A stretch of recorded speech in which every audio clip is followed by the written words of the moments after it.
प्रिय विद्यार्थियों, आज के प्राणी शास्त्र व्याख्यान में हम रीजनरेशन को, जो हमने पूर्व व्याख्यान में किया है, उसको एक बार पुनः अच्छी तरह से समझेंगे। जैसा कि परिभाषा बताई थी मैंने, ये पोस्ट एम्ब्रियोनिक डेवलपमेंट होता है। इसके अंदर reactivation of development in post embryonic life to restore the missing tissue और द लॉस्ट पार्ट, अर्थात जो एक बार जन्म ले चुका है, जो अंग बन चुका है, वो किसी भी कारण से उसका उत्तक गया वो अंग वो अपने से अलग हो जाता है, उसको पुनः रीस्टोर करने की प्रक्रिया को हमने रीजनरेशन कहा है। रीजनरेशन के अंदर वो सारे कॉम्प्लेक्स स्ट्रक्चर्स और या ऑर्गन्स, वो सारे एक पुनः चेन ऑफ इवेंट्स, एक क्रमबद्ध तरीके से उनके अंदर परिवर्तन होता है और वो मिसिंग पार्ट को वापस डेवलप करते हैं, और जिसके अंदर दोनों खूबी होती है, वो फंक्शनली भी उसी प्रकार का है और उसकी आंतरिक संरचना भी उसी प्रकार की है। इसीलिए इसको कहा गया है कि both functionally and anatomically it's same, जैसा पहले था वैसा वैसा डुप्लीकेट करता है। दूसरा वैज्ञानिक का नाम आता है थॉमस हंट मॉर्गन। हम सब ने मॉर्गन का नाम सुना है। मॉर्गन को नोबेल प्राइज मिला हुआ है। हमने अभी तक नाम उनका जेनेटिक्स के अंदर ज़्यादा सुना है, लेकिन ध्यान रहे, इन्होंने अपना शोध कार्य डेवलपमेंटल बायोलॉजी और उसमें भी रीजनरेशन पर शुरू किया था। उन्हीं के द्वारा दो शब्द जो अभी भी अपन काम लेते हैं टाइप्स ऑफ रीजनरेशन में, मॉर्फोलेक्सिस और एपीमॉर्फोसिस, ये दो शब्द अपन काम में लेते हैं, वो इन्हीं के द्वारा दिए गए थे। जो मॉर्फोलेक्सिस होता है उसके अंदर उन्होंने कहा था कि इसके अंदर रीजनरेशन होता है, लेकिन सेल्स में पॉलिफरेशन, संख्या नहीं बढ़ती, अर्थात आकार में छोटा रह जाता है रीजनरेटेड पार्ट। और जबकि एपीमॉर्फोसिस के अंदर सेल्स का पॉलिफरेशन, सेल्स अपने बढ़ते हैं संख्या में, और जिसके कारण से पुनः वो सामान्य आकृति का बन जाता है। तो ये दोनों शब्द मॉर्फोलिसिस और एपीमॉर्फोसिस ये मॉर्गन के द्वारा ही दिए गए थे और उन्होंने ही इस शुरुआत की थी। लेकिन वो इस रीजनरेशन प्रक्रिया से जो उनके शोध थे उनसे वो संतुष्ट नहीं हुए, और उन्होंने अपना आगे का जो भी शोध कार्य था वो अपने आनुवांशिकी पर, हेरिडिटरी पर उन्होंने आगे किया और बहुत फेमस हुए। बहुत कुछ उन्होंने, उनका अवदान प्राणी शास्त्र के अंदर आनुवांशिकी में बहुत अधिक है, हम सब ने पढ़ा है। अब ये जो चित्र है ये आपको डायग्राम बता रहा है टाइप्स ऑफ रीजनरेशन के, जो मैंने अभी नाम लिए। एक है मॉर्फोलेक्सिस, दूसरा एपीमॉर्फोसिस और तीसरा है कंपनसेटरी रीजनरेशन। पहला है, इसके अंदर मैंने पूर्व में भी काम लिया, जिसके अंदर सेल पॉलिफरेशन नहीं होता। इसमें मात्र रीपैटर्निंग ऑफ टिश्यूज होती है उनकी। हाइड्रा उदाहरण है, हाइड्रा का अपन अलग से करेंगे, मैं आपको फिर इसको पूरा डिटेल में बताऊंगा। एपीमॉर्फोसिस के अंदर उसमें जो भी कोशिका बनी होती है वो डी डिफरेंशिएट होती है। डी डिफरेंशिएट होने के बाद में उनके पॉलिफरेशन संख्या बढ़ती है और फिर वापस री डिफरेंशिएट होकर सेम वो की वो आकृति बनाती है। कंपनसेटरी रीजनरेशन, इसके अंदर पॉलिफरेशन नहीं होता, न ही डी डिफरेंशिएशन होता है। सेल्स सिर्फ डिवाइड करते हैं और आकार में बड़े होकर वो उसका कार्य, जो अपन एग्जाम्पल लेते हैं मैमेलियन लीवर का और किडनी का, तो वो आकार में बड़ी होकर एक जो पार्ट नष्ट हुआ है उसका भी कार्य वो करने लग जाती है। इसलिए इसको अपन कंपनसेटरी रीजनरेशन कहते हैं और ये मैमेलियन लीवर इसका उदाहरण है। अब दो शब्द मैंने काम में लिए थे, मॉर्फोलेक्सिस और एपीमॉर्फोसिस। ये फ्रांस का झंडा है। इस झंडे के अंदर दो हिस्से अपन ने किए। जो मैंने मॉर्फोलेक्सिस कहा था उसके अंदर मैंने कहा था सेल पॉलिफरेशन नहीं होता, यानी उन कोशिकाओं की संख्या बढ़ती नहीं है, नहीं बढ़ेगी तो वो आकार जितना कटा है उतना ही रह जाएगा। इसलिए मॉर्फोलेक्सिस में वो भाग उतना ही दिख रहा है जितना कटा है, और वो अपने आप को उस अंग के रूप में स्पेशलाइज, उत्तक या अंग के रूप में स्पेशलाइज कर लेता है, वैसा बन जाता है। लेकिन शर्त यह है कि ये आकार में छोटा है। एपिमॉर्फोलेक्सिस में आपको दिखाया गया है ये कटा तो बीच में था, यहाँ पर सेल्स की पॉलिफरेशन हुई, उनकी संख्या बढ़ी, उसने जितना भाग कटा था उतना सेम भाग उतना ही बड़ा वापस पुनः निर्माण किया। तो ये पोस्ट एम्ब्रियोनिक डेवलपमेंट है जिसके अंदर वापस रिस्टोर हो गया जो भी लॉस्ट टिश्यू था या ऑर्गन था। ये झंडे के द्वारा मात्र आपको समझाने का प्रयास किया है कि क्या तो मॉर्फोलेक्सिस होता है और क्या एपिमॉर्फोसिस होता है। उसके बाद में जो सबसे ज़्यादा मॉडल काम में लिया गया है वो है सालमेंडर न्यूट। उसके अंदर क्या क्या चीज़ें रीजनरेट होती है वो सब इसके अंदर दर्शाई है।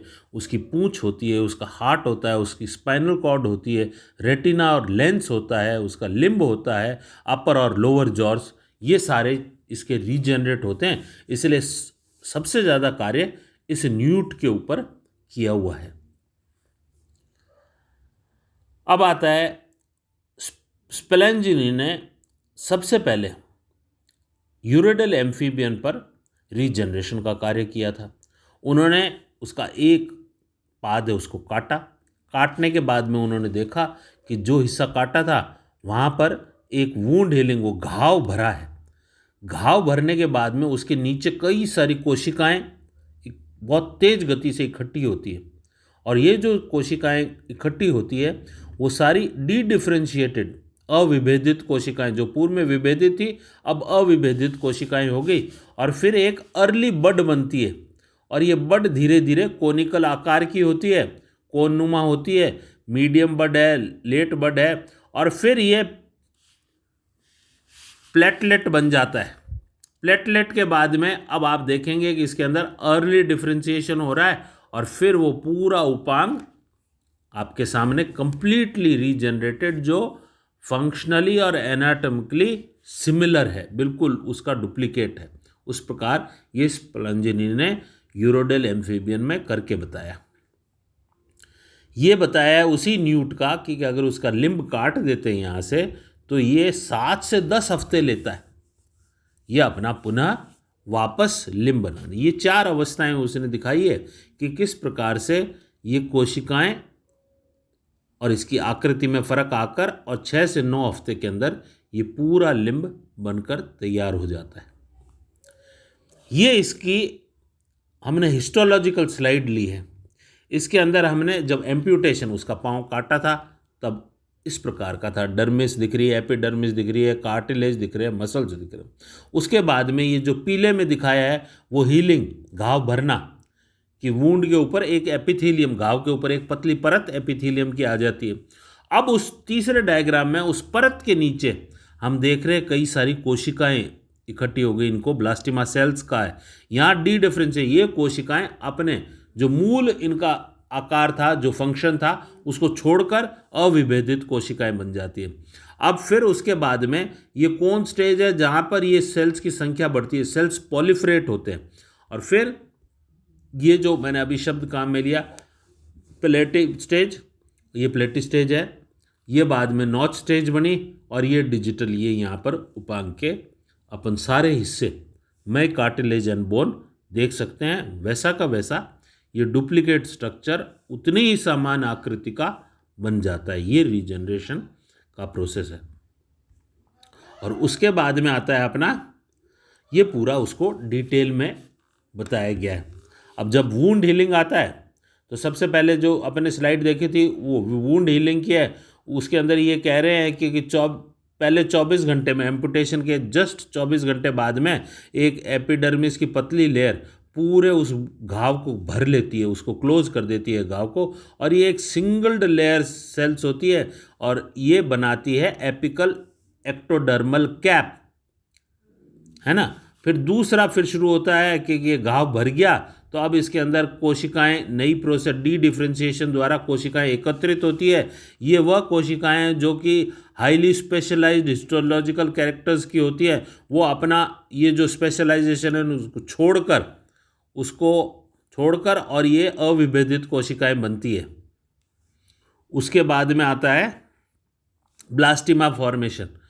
अब ये जो डी डिफ्रेंशिएटेड अविभेदित कोशिकाएं हैं, ये धीरे धीरे नीचे इकट्ठी होकर ये वो जो आखिरी स्टंप होता है उसके बीच में आ जाती है, और यहाँ पर बहुत माइटोसिस समसूत्रीय विभाजन की गति बहुत तेज होती है और संख्या इनकी बहुत अधिक बढ़ जाती है, और ये यहाँ पर एक कोन नुमा स्ट्रक्चर बना देते हैं, जो बाद में ये कोन फ्लैटन हो जाता है, चपटा हो जाता है, जिसे पेडल या पैलेट शेप्ड रीजनरेट कहते हैं।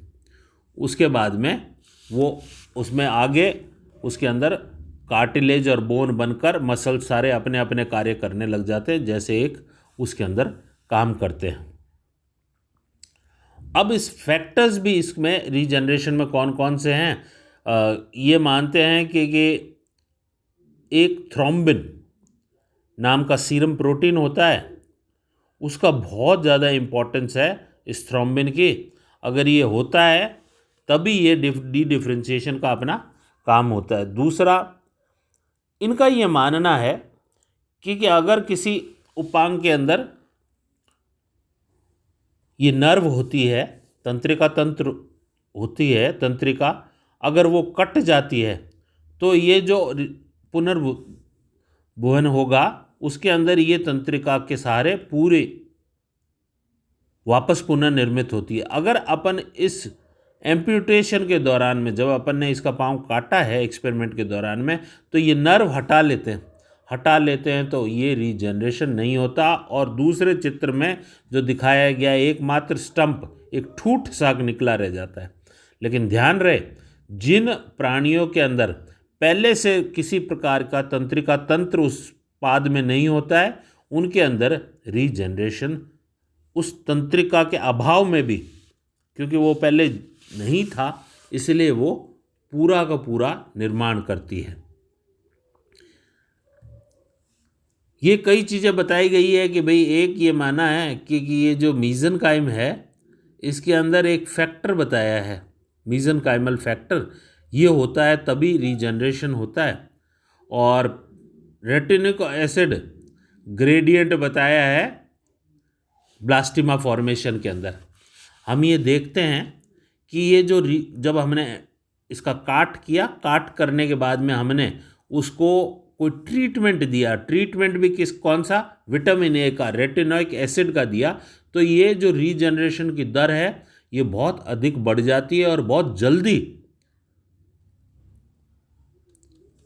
स्ट्रक्चर, रीजनरेटेड स्ट्रक्चर अपने को प्राप्त होता है। ये पूरा जो मैंने अभी तक बोला है वो सारा स्कीमेटिक डायग्राम के अंदर आपको दिखाने का कोशिश किया है। सबसे पहले इंजरी, यानी काटा है या इंजरी हुई है, फिर उसका वूंड क्लोजर यानी घाव का भरना, घाव के नीचे वाले सेल्स पॉलिफरेट करते हैं, अगर वहाँ पर वो नर्व है तो आगे उसके अंदर डिवीजन होगा, पॉलिफरेशन होगा, डिफ्रेंशिएशन होगा, डी डिफ्रेंशिएशन। अन्यथा अगर उसके अंदर किसी भी प्रकार का उनको सिग्नल नहीं मिल रहा है तो ये स्कार फॉर्मेशन होगा। स्कार के बाद में एकमात्र ठूठ नुमा जिसके ऊपर से स्किन का भाग रहेगा, पूरा उपांग नहीं बनेगा, इसके अंदर सिर्फ ठूठ रह जाएगा। अगर इसको सिग्नल मिलते हैं, अर्थात उस सिग्नल नर्व द्वारा उसको सिग्नल मिल रहा है, तो वो पॉलिफरेट करेगा, डी डिफ्रेंशिएशन होगा, ब्लास्टिमा का निर्माण होगा, और फिर ब्लास्टिमा से उसमें ग्रोथ प्लस पैटर्न फॉर्मेशन होगा और पूरी लिम्ब अपने को मिलेगी। ये पूरा डायग्राम, इसको आपको समझाने के लिए ये डायग्राम दिया था। फिर है, मैंने पहले भी आपको बताया था रीजनरेशन के बारे में कि वर्टिब्रेट्स हैं उनके अंदर तो यूनि डायरेक्शनल, एक तरफ उपांग का जितना हिस्सा कटा है उससे आगे बढ़ेगा, जबकि इनवर्टिब्रेट्स के अंदर बाई डायरेक्शनल है, एक साइड काट दो तो दोनों तरफ बढ़ सकता है वो। इसलिए ये एक बेसिक डिफरेंस है कि इनवर्टिब्रेट्स में बाई डायरेक्शनल होगा और वर्टिब्रेट्स के अंदर यूनि डायरेक्शनल होगा। फिर आता है सबसे चर्चित नाम रीजनरेशन के अंदर, वो ट्रेम्बले का है, अब्राहम ट्रेम्बले का।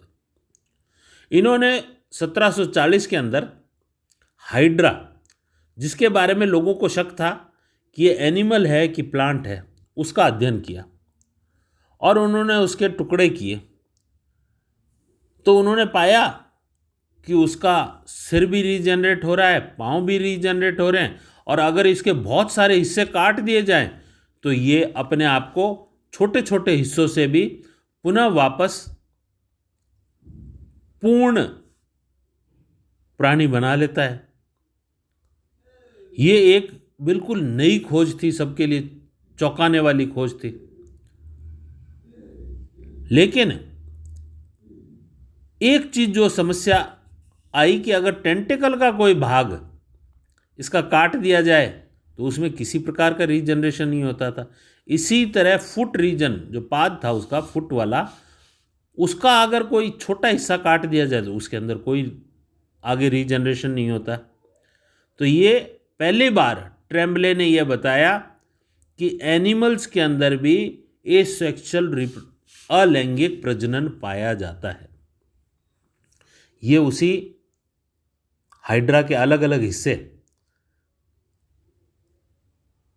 दिखाए गए हैं कि किस प्रकार से अगर इसके सर का हिस्सा काटा जाए, इसका नीचे का हिस्सा काटा जाए, बीच का हिस्सा काटा जाए, तो जितना हिस्सा कटा है वो ये पुनः निर्माण करने की क्षमता रखता है।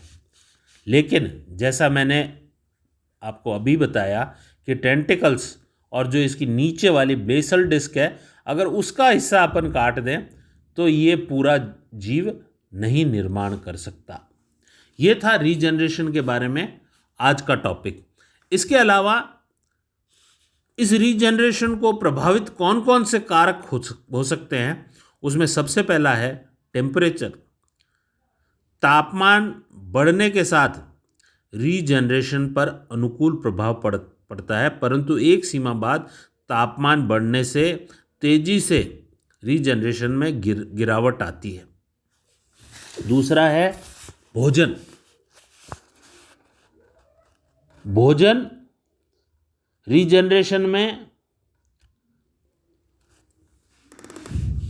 कार्य करता है, एक कारक है। अगर भोजन का अभाव होगा तो रीजनरेशन नहीं होगा। तीसरा कारक है ऑक्सीजन। सिलेंट्रेट्स के हाइड्रोइड्स में ऑक्सीजन की मात्रा बढ़ने से यह पाया गया है कि रीजनरेशन की गति बढ़ जाती है। इसी प्रकार इलेक्ट्रिक करंट और विटामिन ए, जैसे मैंने अभी आपको रेटिनोइक एसिड का बताया, विटामिन ए का बहुत बड़ा प्रभाव इस रीजनरेशन के ऊपर है। अगर हम इसका ट्रीटमेंट देते हैं तो रीजनरेशन बहुत द्रुत गति से रीजनरेशन होता है।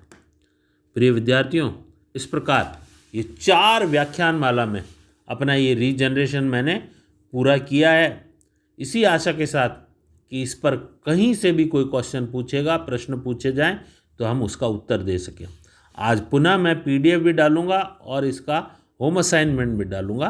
कृपया कर उनको कर मुझे मेरे WhatsApp पर भेजें ताकि मैं उसको जांच सकूं। धन्यवाद।